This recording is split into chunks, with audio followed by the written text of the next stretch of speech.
For decades, companies raced to move factories overseas. Now they're spending billions to bring them back.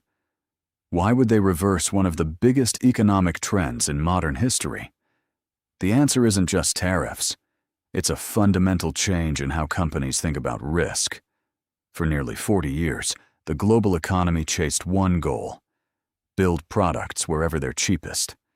If labor cost less halfway around the world, that's where the factory went. It made products cheaper, profits higher, and the entire system became incredibly efficient. But there was one hidden assumption: that global trade would always work. Then the global system failed. A pandemic shut down factories. Ports became congested. Shipping costs exploded. Wars disrupted major trade routes. Suddenly, companies realized something. A factory that's thousands of miles away is only efficient until something goes wrong.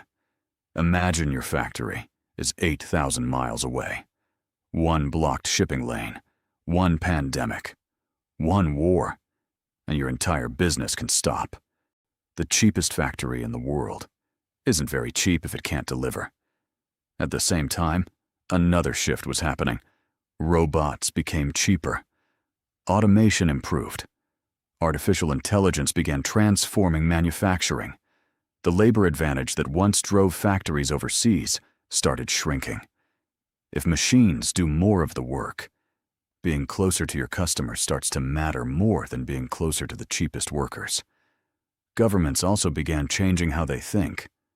Semiconductors, defense, energy, critical medicines.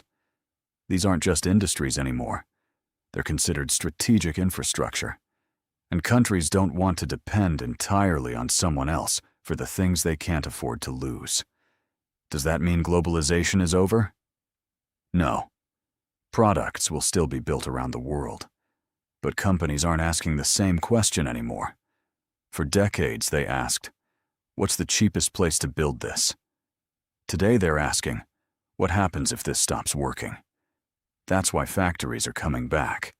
Not because the world abandoned globalization, but because it discovered its limits. Future systems, principle number 1. Efficiency creates fragility. Follow future systems for the hidden systems that shape our world.